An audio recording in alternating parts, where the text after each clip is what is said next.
How to visit a college virtually.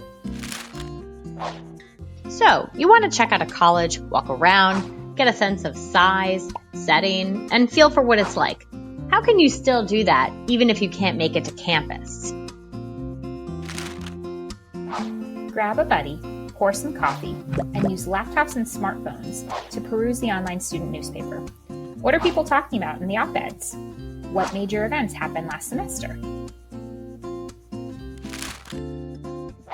Start your tour. Spend 30 minutes taking an online tour of college-curated media. This could be an official virtual tour from the admissions webpage, student videos on the college's YouTube channel, or images and links from the college's official Instagram and Twitter feeds. Register for an actual event. Many schools are offering virtual information sessions and video tours.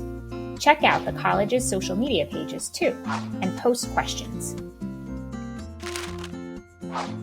Time for a lunch break. Take a few minutes to review on-campus dining options and look at online reviews and maps to discover what is within walking distance of campus. Then have lunch with your buddy and debrief. Don't forget to take notes throughout your tour and sign up for the mailing list if you haven't already.